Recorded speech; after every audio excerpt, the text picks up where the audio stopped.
सबसे पहला एक बार बार हमारे शास्त्र समझाते हैं कि हमें सोचना कैसे चाहिए, विचार कैसे करना चाहिए। गुरुदेव भी बार बार ये कहते हैं कि विचार की प्रक्रिया क्या हो, और विचार अगर हमें नहीं करना आता तो समस्या हमेशा खड़ी रहती है। तो ऐसा क्यों कहते हैं कि भाई हमें विचार करना नहीं आता? क्योंकि विचार क्यों नहीं करना आता? क्योंकि मन अशुद्ध है। मन अशुद्ध क्यों है? क्योंकि उसमें काम और संकल्प है। अमृत बिंदु उपनिषद में कहा है, अशुद्धम काम संकल्पम। तो दो चीजें हैं। अशुद्ध कैसे हो गया मन? काम और संकल्प से। संकल्प का क्या मतलब हुआ? तो एक तो होता है कि अच्छा हमने संकल्प कर लिया, तो यहां पे संकल्प का मतलब ये है कि हमने कल्पना की। क्या कल्पना की? हमने कल्पना की कि इस वस्तु में सुख है। जैसे मैंने ये कल्पना की तो काम आ गया। काम का क्या मतलब हो गया? इच्छा आ गई। इच्छा आ गई। तो दो चीजें, अशुद्धम काम संकल्पम, शुद्धम काम विवर्जितम। तो शुद्ध मन जो है वो इन दोनों से रहित होता है, और अशुद्ध मन इन दोनों के साथ होता है। यानी एक संकल्प हुआ और एक काम हो गया, यानी इच्छा होगी। इच्छा जागृत तभी होगी कि जब मैंने किसी वस्तु, व्यक्ति, स्थान में शुभ की कल्पना की, सुख की कल्पना की। मैंने ये कल्पना की कि ये कंप्यूटर आ जाएगा तो मैं सुखी हो जाऊंगा, मैं खुश हो जाऊंगा। पर ना तो सुख उस कंप्यूटर में है। तो ये मन के अंदर एक कल्पना, सम्यक, उसी को हम संकल्प कहते। अब उसके कारण मेरे मन के अंदर इच्छा हुई कि ये कंप्यूटर लेना चाहिए, इस व्यक्ति से बात करनी चाहिए, इस वस्तु को पाना चाहिए। तो अब इस इच्छा से, इच्छा की पूर्ति हुई तो बार बार पूर्ति होती रहती है। अगर इच्छा की पूर्ति होती रही तो मन उसमें डूब जाता है, ये जानते हुए कि बाहर सुख शांति नहीं है। तो उसी को जब बार बार इच्छा की पूर्ति के लिए प्रयास करता है व्यक्ति, तो उसी को हम कहते हैं लोभ। हाँ, इसमें पैसे लगा दो, इतना मिल जाए, लोभ। और अगर इच्छा की पूर्ति नहीं हुई तो क्या होता है? तो आ गया गुस्सा। गुस्से का मतलब यह है कि स्ट्रेस आ गया। इच्छा की पूर्ति नहीं हुई तो मन में तनाव आ गया। तो ये देखो, पहले संकल्प, संकल्प के बाद इच्छा, इच्छा के बाद जो है लोभ, लोभ के बाद क्रोध आ गया। और लोभ अगर पूरा होता रहा, ये तीनों चीजें मिला लो अब, इच्छा, तनाव और बार बार उस इच्छा की पूर्ति को करने की मन में इच्छा।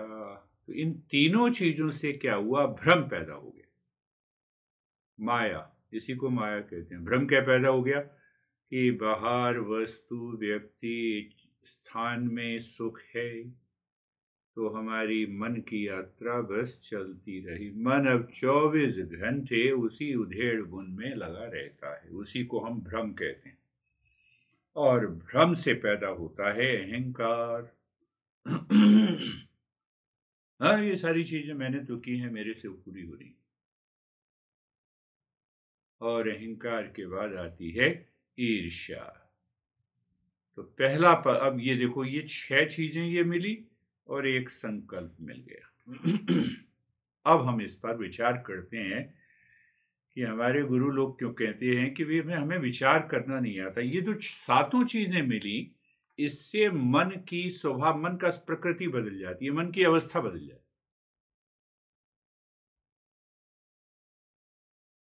है। अब मन की वो कौन कौन सी अवस्थाएं आ जाती हैं जिससे कि हम विचार करने की योग्यता को खो देते हैं। अब ये बात है, तो कौन कौन सी मन की स्थिति आ जाती है? तो पहली स्थिति को समझ लो, मंकी माइंड, बंदर वाला मन। ये कैसे आई? ये इन सब से आई, संकल्प और इन 6 चीजों से आई। जब मन इसमें डूब जाता है तब मन की अवस्था बदल गई। अब हम विचार ये करें कि मन की कौन कौन सी अवस्थाएं आ जाती हैं। इन अवस्थाओं में व्यक्ति विचार करने की योग्यता को खो देता है। विचार करने की योग्यता को क्यों खो देता है? सही निर्णय नहीं ले पाएगा। सही निर्णय का क्या मतलब है? कि सही निर्णय जो जीवन में शुभ है, श्रेयस है, वो निर्णय नहीं ले पाएगा। तो अब हम ये देखें कि क्या ये अवस्थाएं मेरे मन में प्रतिदिन कितनी देर तक रहती हैं। रहती तो सभी के अंदर हैं, पर बहुत देर तक रहती हैं, ढक जाती हैं, तो समस्या बनी रहेगी। फिर हमारा विकास, आध्यात्मिक विकास नहीं हो पाएगा और धीरे धीरे उसका कुप्रभाव पड़ेगा, हमारे व्यवसायिक जीवन में भी पड़ेगा। तो पहला जो लक्षण है, पहली जो मन की अवस्था, उसको हम कहते हैं, कह दो कि मंकी माइंड। मंकी माइंड की मन बंदर की तरह काम करता है। वो एक विचार से दूसरे विचार पर, जैसे बंदर एक टहनी से दूसरे टहनी पे कूदता रहता है, वैसा ही। तो उससे क्या होगा? मन एकाग्रता की योग्यता को खो देगा। अगर भटकता रहता है, मन कूदता रहेगा एक विचार से दूसरे विचार पर, तो मन की योग्यता क्या है? एकाग्रता की योग्यता। एकाग्रता की योग्यता खो देगा तो क्या होगा? एकाग्रता की योग्यता अगर खो जाती है तो किसी भी कार्य को स्पष्ट रूप से नहीं कर पाएगा। पहली बात तो ये पहला मन की अवस्था हो गई। दूसरी बात यह है कि जिसको हम कहते हैं भेड़ वाला मन। अब ये भेड़ वाला मन क्या? भाई नितिन ने कहा, पिताजी को कहा कि देखो भी ऐसे होगा, तो वो भेड़ वाले मन की तरफ नहीं गया। उसने ये देखा कि क्या उचित है, उस पर विचार किया जाए। ये बड़ा जरूरी है। ये नहीं कि नहीं पिताजी ये कह रहे हैं तो हम उसी भेड़ चाल में चलें, नहीं।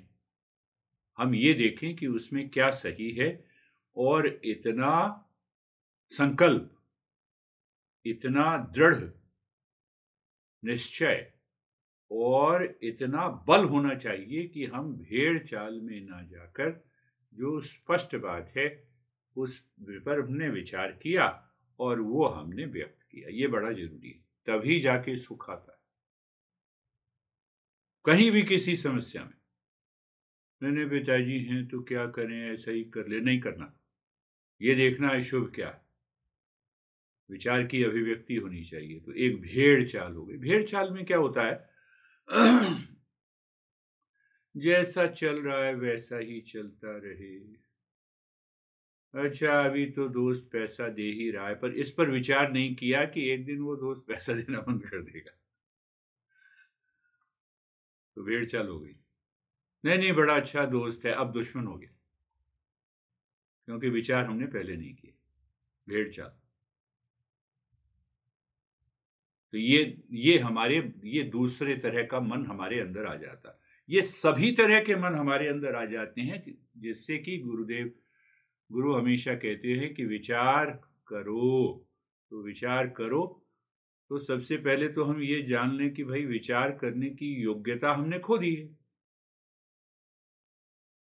तो पहले तो हम उन लक्षणों को जाने कि कहां कहां से विचार करने की योग्यता। एक तो बंदर वाला मन हो गया, एक भेड़ चाल हो गई, भेड़ वाला मन हो गया, और एक तीसरा मन हो गया जिसको कि कहते हैं कॉग्निटिव बायसेस। कॉग्निटिव बायसेस का मतलब ये है कि एक विचार को हमने पकड़ा हुआ है, हम उस विचार के को पकड़ के ही हम सब सारे काम करना चाहते हैं, पर वो विचार पर हमने एग्जामिन नहीं किया, विचार नहीं किया कि क्या वो सही है या नहीं सही। भेदभाव, ये भी हम कह सकते हैं, यानी हमारे मन में भेदभाव भरा हुआ है, भेद का भाव भरा हुआ है और हम उसी से काम करते हैं। देखो भाई पत्नी, तुम्हें तो घर में रहना है, तुम मेरी बात मानोगी तो चलेगा, ये कॉग्निटिव बायस।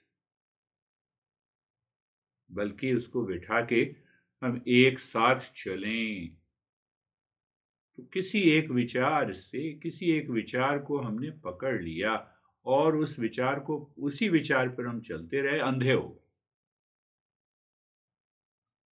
3 बातें हुई, 3 तरह का मन हुआ। चौथी तरह का मन कि हम कई व्यक्तियों को देखा है कि सुबह उठे तो तनाव में है, शाम को सो रहे हैं तो तनाव में है, दोपहर काम कर रहे हैं तो तनाव में, आपाधापी चल रही।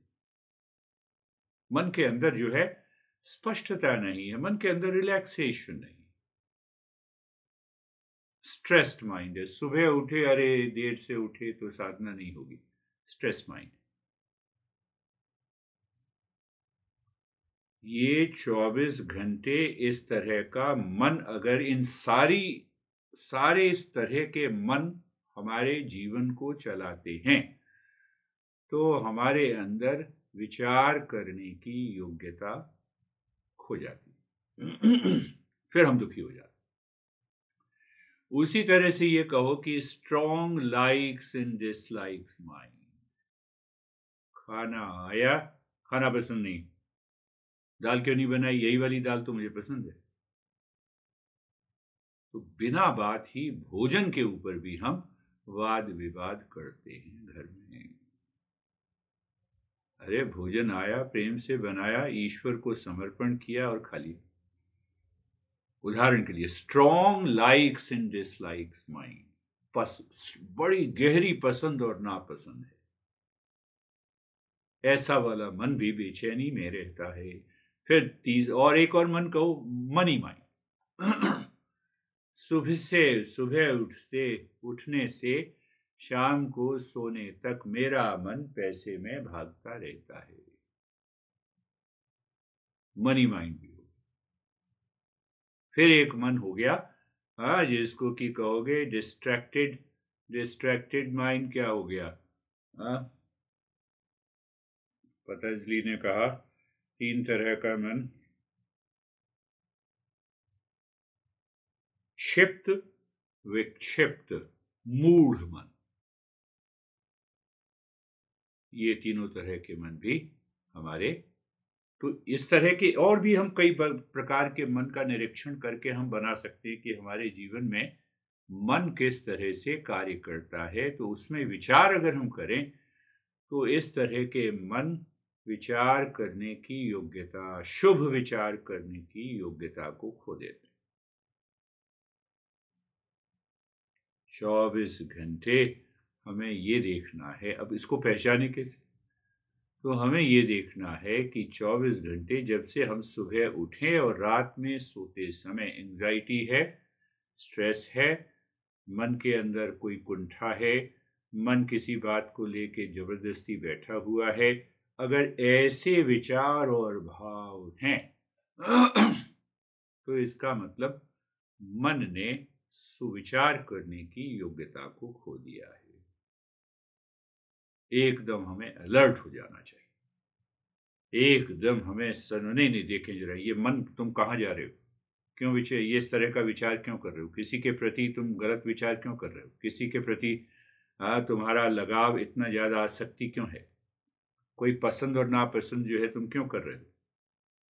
भोजन आया है, भोजन इतना बढ़िया लग रहा था और उसको तुमने इनकार कर दिया, ऐसा क्यों किया? क्योंकि पसंद और नापसंद की बात है। एक बेचैनी, एक उखड़ापन,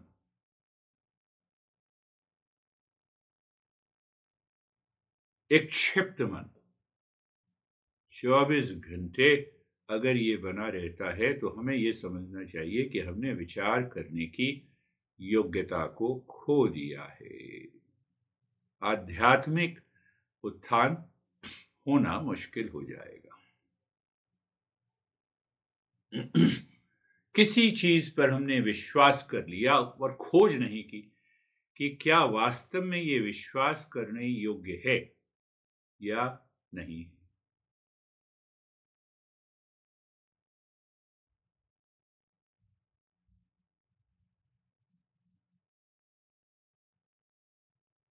इस तरह के मन हमारे विचार करने की योग्यता को खो देते हैं, और विचार करने की योग्यता खोई तो विवेक खोया, विवेक खोया तो हम श्रेयस की तरफ नहीं जाएंगे। थोड़ा सा और गहराई में अगर चलो तो ये क्षिप्त मन जो है, बंदर वाला मन जो है, वो एक विचार से दूसरे विचार के ऊपर कूदता रहता है। अभी तुमने ईमेल लिखने की सोची और उसको छोड़ के तुमने टेक्स्ट देखना शुरू किया, फोन में टेक्स्ट देखा कि तुम्हें लगा कि भूख लग गई या चाय ले आओ।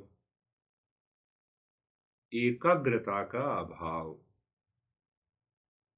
एकाग्रता के अभाव से क्या होगा कि जो 10 काम मुझे आज करने थे उसमें से मैंने 9 काम लटके रहे, 9 काम कम पूरे ही नहीं। अच्छा, ये आधा घंटा ही है तो आधे घंटे में साधना कर लेता, नहीं आधे घंटे में क्या होगा, मेरे तो 1 घंटे की है। अब उस आधे घंटे को मैंने बर्बाद कर दिया। अब लेट उठे ठीक है, फिर भी आधा घंटा तो है। अब उसी आधे घंटे पे हमने विचार करना शुरू कर दिया, वो भी खत्म हो गया। इस तरह का मन अगर है तो समझ लो बात बनेगी नहीं, हम प्रोग्रेस नहीं कर पाएंगे, गहराई में ऊपर नहीं उठ पाएंगे। उसी तरह से मनी माइंड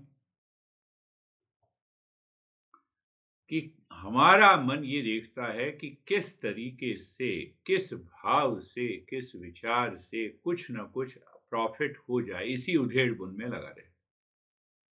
उसे उधेड़ बुन से भय भी आएगा कि ऐसा होगा भी नहीं होगा।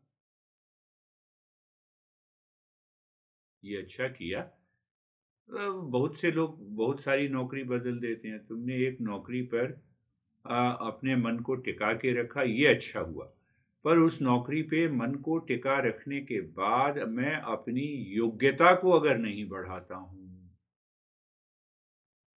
तो समस्या होगी। एक बात, दूसरी बात ये भी है मनी माइंड में कि मैं ये देखा हूं कि झटपट पैसा कैसे ज्यादा आ जाए। उधर स्टॉक में लगा दिया, उसे शेयर में लगा दिया, ये भी मनी माइंड का। तो हमने विचार करने की योग्यता खो दी। ये उसके लक्षणों को भी अगर हम समझ लेते हैं तो लोभ का भाव आया ना, तो लोभ का अगर भाव किसी वस्तु, व्यक्ति, स्थान के प्रति है तो ये मन को बेचैन करेगा, मन की शांति को नहीं बना रहे। उसी तरह से भेड़ वाला मन,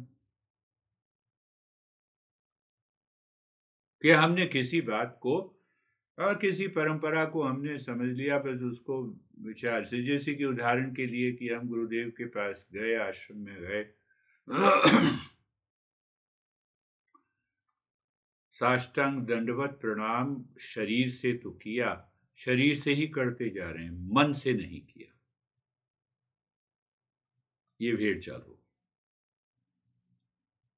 मन का गिरना, अहंकार का गिरना बड़ा जरूरी है। शरीर गिरे ना गिरे चलेगा। प्राइमरी क्लास है शरीर से साष्टांग दंडवत प्रणाम करना, दूसरी क्लास है भाव अपने अंदर ले आना, तीसरी क्लास है कि विचार, भाव और विचार और शरीर तीनों का झुकना, चौथी क्लास है कि शरीर, मन, भाव और विचार इन सब से झुके तो हमने नोट किया कि मन में असीम अशांति आ गई। छठी क्लास ये है कि अब घर बैठे हम ऋषिकेश हो आए, प्रतिदिन घर बैठे हैं और ऋषिकेश हो पाए। 7वीं क्लास ये है कि 24 घंटे मन की सजगता गुरुदेव के समर्पण पे बनी हुई है। जहां कहीं भी हूं, भेड़ वाला मन भाग जाएगा। फिर अगर हम ऋषिकेश गए या नहीं गए, नहीं, कोई फर्क नहीं पड़ता।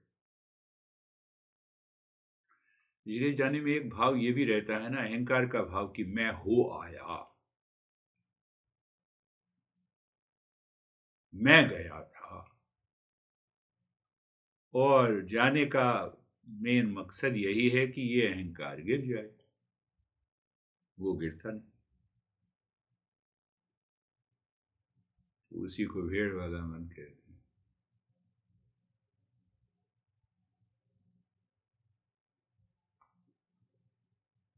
अब उदाहरण देखें कि कहीं कोई हठ आ गया, हठ हमने किया, नहीं नहीं ये तो ऐसे ही होना चाहिए।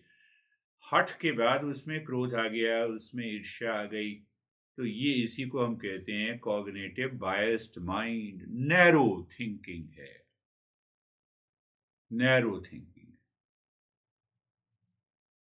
एक और तरह का मन हमारे 24 घंटे हमारे मन में चलता रहता है, रैशनलाइज्ड माइंड। तुम कुछ चीज को छिपाना चाहते हो, छोटी सी चीज पकड़ी गई, अब तुम कुतर्क के द्वारा उसको संभालने की कोशिश करते हो, मन बेचैन हो। हाँ, तो वह अनुभव ही है। तो कुतर्क के द्वारा अगर हम किसी चीज को छिपाने का प्रयास करते हैं, किसी चीज को सिद्ध करने का प्रयास करते हैं, तो कुतर्क का क्या मतलब है कि उसमें हमने कॉज एंड इफेक्ट नहीं देखा, हम अपने अनुसार तर्क दे देते। तो अपने अनुसार तर्क दोगे तो मन में भय बना रहेगा कि कहीं ये राज अगर खुल गया तो क्या होगा। कुतर्क तो दे दिया, संभाल तो लिया तुमने अपने मन में, दूसरे व्यक्ति से बातचीत करके संभाल तो लिया, पर अंदर तो संभला नहीं है, अंदर तो डर बना हुआ है, अंदर संदेह बना हुआ है।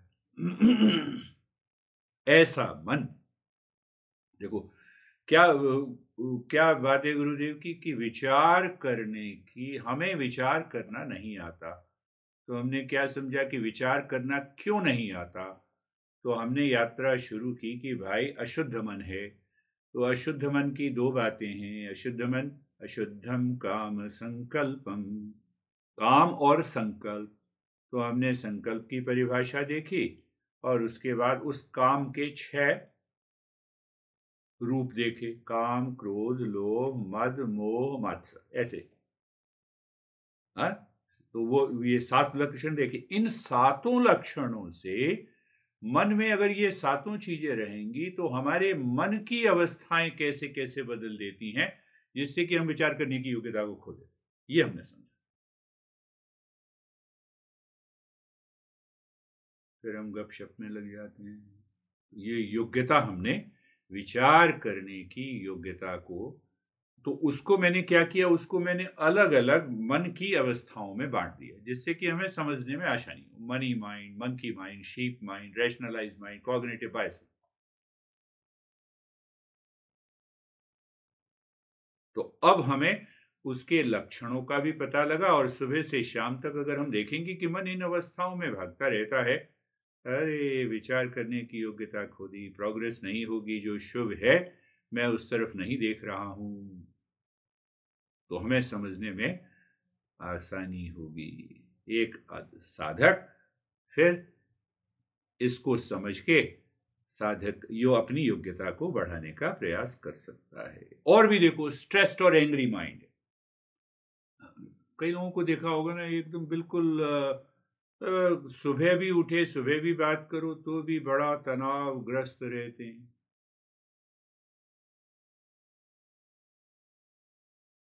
पता नहीं अब पूनम जो है तनाव में रहती है, अब अकेले का सब काम करना पड़ रहा है, या प्रसन्न रहती है, या बड़ी बेचैनी रहती है कि देखो अकेली हो तो काम करना पड़ रहा है।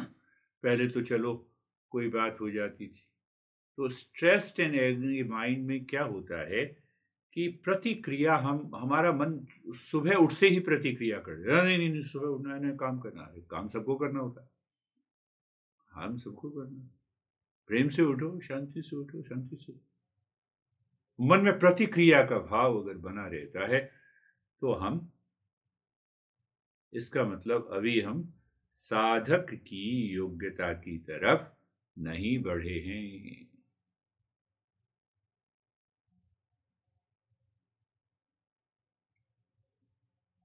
तो उदाहरण क्या हुआ कि मंकी माइंड को अनट्रेन्ड माइंड है, उसको ट्रेन करने की जरूरत है।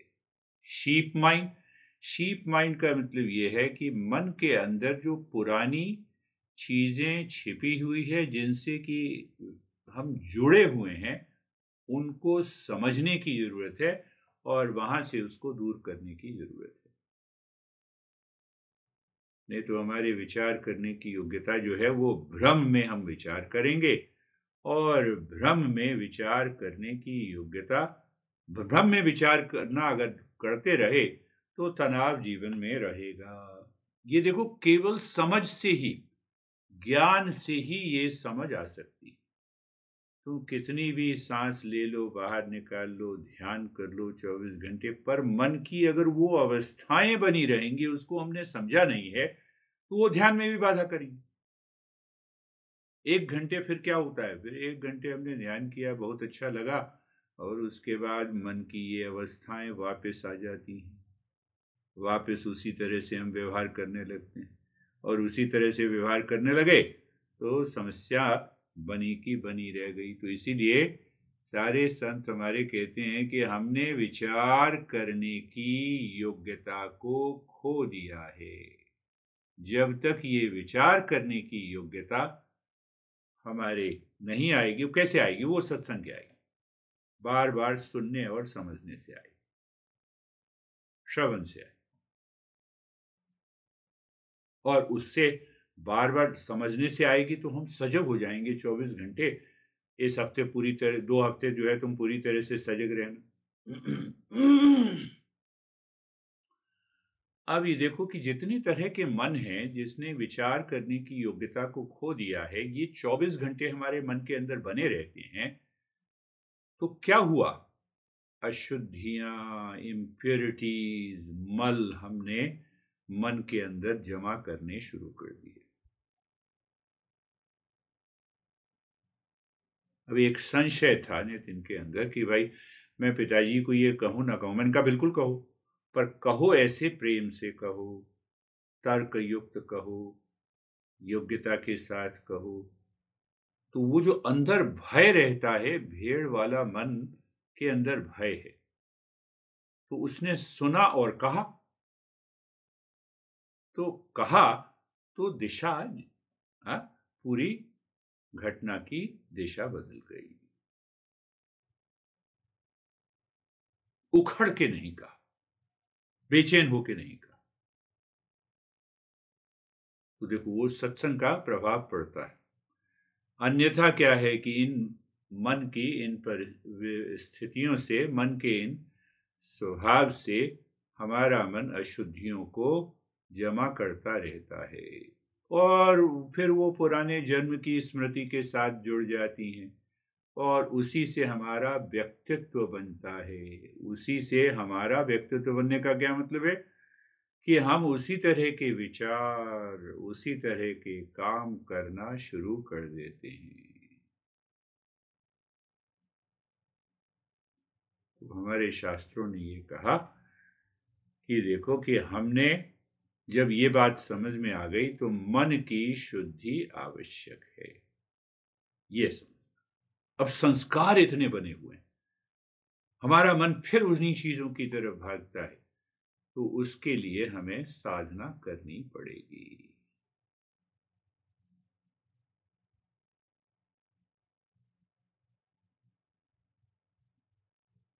तो मन की शुद्धि को, मन को शुद्ध करने के लिए 2 ग्रुप में हमारे उपाय हैं। 2 ग्रुप।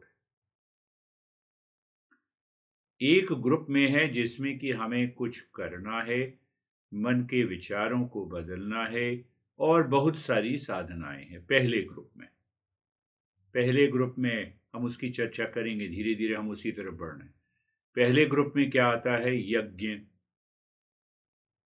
यज्ञ की चर्चा हम करेंगे। फिर आता है दूसरे, उसी ग्रुप में आता है दान की चर्चा हम करेंगे कि आखिर यज्ञ क्या है।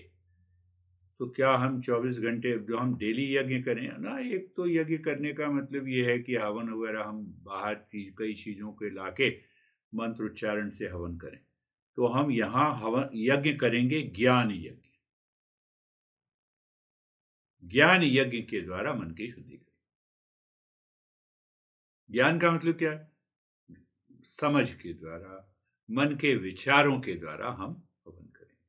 और तुम देखना कि जीवन में कितना गहरा परिवर्तन आता है। पिताजी ने बड़ा विरोध किया किसी बात का, अब हमने ज्ञान यज्ञ कर लिए तो तुम्हारे मन से वो संशय दूर हो गया। एक तो वो यज्ञ है ना, जो कि अभी यहाँ कुछ चीजें लाए, हवन में आहुति दी, मंत्र का उच्चारण किया, पंडित को बुलाया, शादी में भी तुमने देखा हो, वो यज्ञ नहीं। हम ज्ञान यज्ञ करेंगे।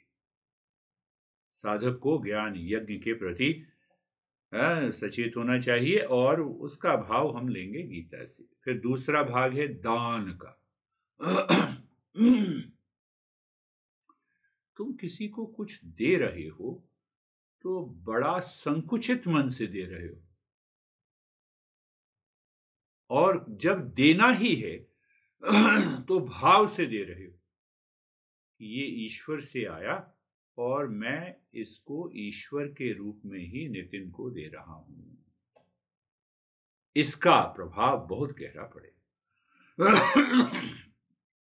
मजबूरी में देना है उसका प्रभाव कुछ अलग पड़ेगा।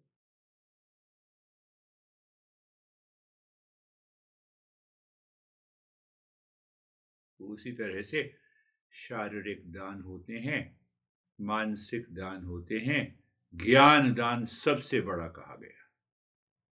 वैसे तो प्रचलित क्या है कि रोटी का दान जो है, भोजन किसी को कराना सबसे बड़ा दान है, ज्ञान का दान सबसे बड़ा कहा गया। तुमने देखा होगा ना, सारे संत क्या लिखते हैं? भागवत ज्ञान यज्ञ। वो ज्ञान की वो यज्ञ, ज्ञान यज्ञ सबसे बड़ा है। तो उसको हम गहराई से समझेंगे। ज्ञान यज्ञ से ही मन की शुद्धि होती है। दान से भी मन की शुद्धि होती है। शारीरिक दान है, मानसिक। मैं यहां देखता हूं कि एक गुडविल है। गुडविल ये समझ लो कि जैसे कि तुम तो रिलायंस का रिटेल स्टोर है, बिल्कुल उसी तरह का बना हुआ। अब देखो मैंने कहा किसी क्या जोड़ रहा हूं, ध्यान देना। वो लगता बिल्कुल रिलायंस के स्टोर की तरह, पर उसमें क्या है कि जैसे कि अभी 3-4 पैंट और कमीज जो है वो छोटी हो गई, बिल्कुल सुंदर है, साफ है, तो हमने उसको साफ करके गुडविल में दे दिया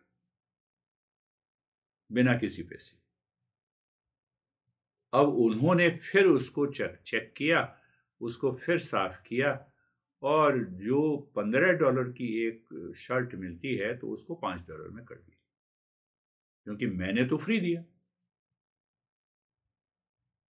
तो बिल्कुल वो रिलायंस की तरह लगती है गुडविल स्टोर। अब जैसे कि कोई चीज तुमने मंगा ली, छोटी हो गई, अब तो 1 साल से पड़ी हुई, कितना अच्छा उपाय। तो जिन लोगों को जरूरत है, ब्रांडेड जरूरत है कपड़े की, वो वहां से खरीद ले। बड़े बड़े लोग आते हैं खरीद। वो गुडविल का स्टोर हमारे यहाँ बहुत सारे। तो उसमें भी देखो दान का पक्ष छिपा।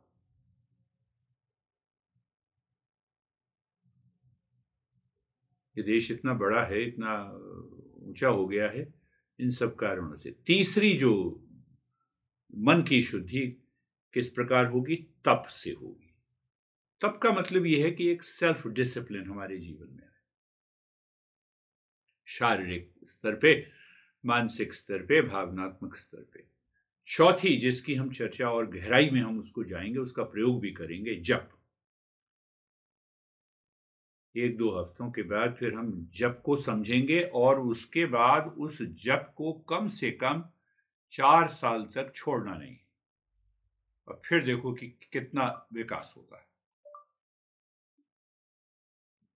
तो क्या हमने देखा, ये एक ग्रुप है, एक ग्रुप है मन की शुद्धि को। उसमें यज्ञ आ गया, दान आ गया, तप आ गया, जप आ गया, और पांचवा जो है, जहां तुम जाते हो ऋषिकेश गए, तीर्थ का, तीर्थ से भी मन की शुद्धि होती है। इसीलिए मैंने कहा कि जब भी तीर्थ पे गुरुदेव के पास जाओ, गाड़ी में बैठ के इधर उधर की गपशप नहीं होनी चाहिए। मन में वो भाव घर से निकलते हुए और वापस आते समय होना चाहिए। उससे भी मन की शुद्धि होती है। उसकी भी हम चर्चा करेंगे गहराई से। और छठे चीज होगी व्रत। छोटे छोटे व्रत हमने ले लिए। तो व्रत का मतलब ये नहीं है कि खाना खाने से संबंधित। अच्छा, मैं जब भी पत्नी बात करती है, मैं उखड़ सा जाता हूं कि किसी एक विशेष बात। तुमने बताया, अच्छा अच्छा अच्छा, ऐसा मेरा मन का स्वभाव हो गया। तो मैं ये संकल्प, मैं ये व्रत लेता हूं कि जब पत्नी ऐसी बात करेगी तो मैं उखड़ूंगा नहीं। ये व्रत हो गया। बल्कि मैं ये देखूंगा कि मुझे किस तरह से प्रेम से विचार करना चाहिए।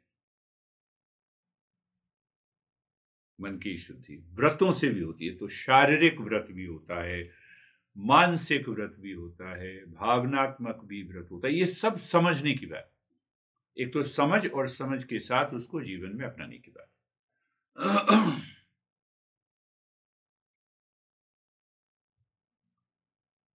हमने देखा ही कि राम के वंशज के हरिश्चंद्र ने सब कुछ दान दे दिया और अपने संकल्प से नहीं उठे। हरिश्चंद्र का ही वंशज था राम।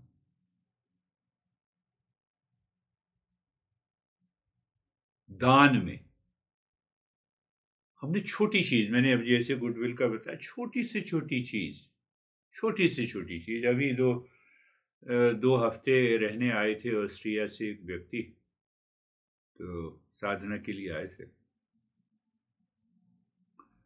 तो मैंने कहा कि उसका इतना विश्वास है, वो आया है, तो हमने उसकी सारी व्यवस्था पहले ही कर दी कि घर देखा, तौलिया डाल दिया। अब एक तो भाव ये होता है कि नहीं, साधक है, स्टूडेंट है, तो रहे अपना। नहीं, सभी के प्रति हमारा भाव बड़ा अच्छा होना चाहिए। इतना खुश हुआ, उसने कहा कि मुझे अपने घर से भी बड़ा अच्छा लगा, मैं हमेशा हूं। मन की प्रसन्नता, दूसरे मन की प्रसन्नता की को देखना और उसका ध्यान रखना भी दान में आता है।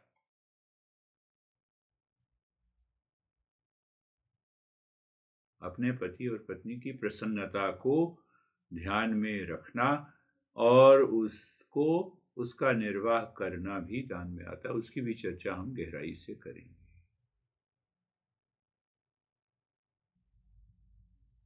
हम कहां से पहुंचे? हमने शुरुआत की थी अशुद्ध मन। अशुद्ध मन, संकल्प और मन के 6 अशुद्धियां। और ये सब सातों चीजें मिलके मन की विभिन्न अवस्थाओं को जन्म देती हैं। Money mind, monkey mind, sheep mind, strong like and dislike mind, biased mind, और भी तुम अपने हिसाब से जोड़ लो, एंग्री माइंड, स्ट्रेस्ड माइंड। फिर हमने ये देखा कि अब इन अशुद्धियों, इस तरह के मन को बदलना, इस तरह के मन को पूरी तरह से खत्म करना, तो उसके लिए 2 ग्रुप में शुद्धि करने के उपाय हैं। एक ग्रुप में आता है ये 6 विधियां। जब ये 6 विधियों को हम जीवन में अपना लेंगे, तब दूसरे ग्रुप की सबसे ऊंची विधि आती है। सबसे ऊंची विधि को अगर हम पहले आज शुरू कर देंगे तो एकदम मन विरोध करे, बौखला जाए। पीएचडी करने के लिए पहले हमें वहां तक पहुंचना पड़ेगा। तो वो 6 विधियां हमने देखी, यज्ञ, तप, दान, यज्ञ, दान, तप, यज्ञ, तप, दान और तीर्थ, व्रत और क्या देखा हमने? यज्ञ, जप, हाँ जप की भी हमने चर्चा की।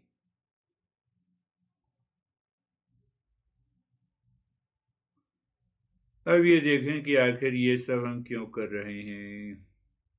मन की शुद्धि अगर हमने शुरू की तो हमारे पर्सनल लाइफ में, प्रोफेशनल लाइफ में, सोशल लाइफ में, फैमिली लाइफ में बहुत ज्यादा बदलाव आया। तुम निश्चिंत हो जाओ। न तो कोई डर का भाव रहेगा, ना कोई एंजाइटी का भाव रहेगा, ना कोई उखड़ेपन का भाव रहेगा। तो स्वाभाविक है संबंधों में संबंध और प्रगाढ़ होंगे, चाहे पर्सनल लेवल पे हो, प्रोफेशनल लेवल पे हो, सोशल लेवल पे। हम उसी तरफ बढ़ रहे हैं। अब तुम्हें रूपरेखा मैंने स्पष्ट कर दी कि हम कहां, किस प्रकार की साधना में हम आगे बढ़ रहे हैं। पर एक दूसरी तरफ ये होगा कि मन की शुद्धि और बढ़ती जाएगी। मन की शुद्धि जब बढ़ती जाएगी तो हमारी साधक होने की योग्यता भी ऊपर हो जाएगी। हम उच्च कोटि के साधक हो जाएंगे। उच्च कोटि के साधक होने से हमारी आध्यात्मिक चेतना का विकास होगा, और आध्यात्मिक चेतना का विकास, ये वो अशुद्धि के कारण अब अशुद्धि दूर हुई, और अशुद्धि के दूर होने से फिर हमें पहली बार आभास होने लगेगा कि ये अविद्या क्या है, ये अज्ञानता क्या है।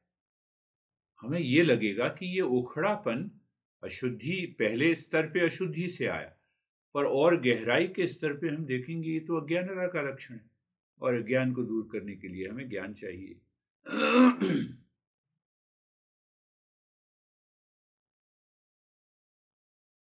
और उस प्रकार हम निरंतर साधना करते रहे तो अज्ञान धीरे धीरे दूर होता जाएगा। बिना मन की शुद्धि के साधना असंभव है।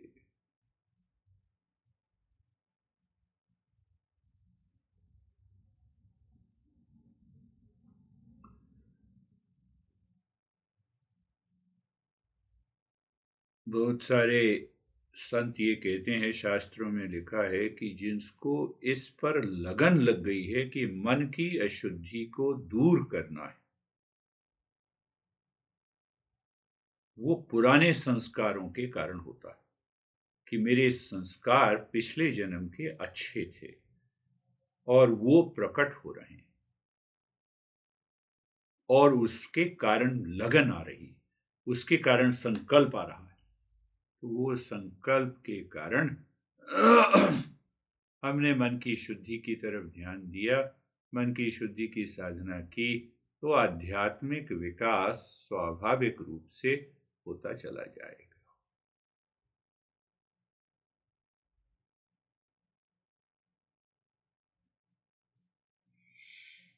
तो इसकी चर्चा और हम गहराई से करेंगे।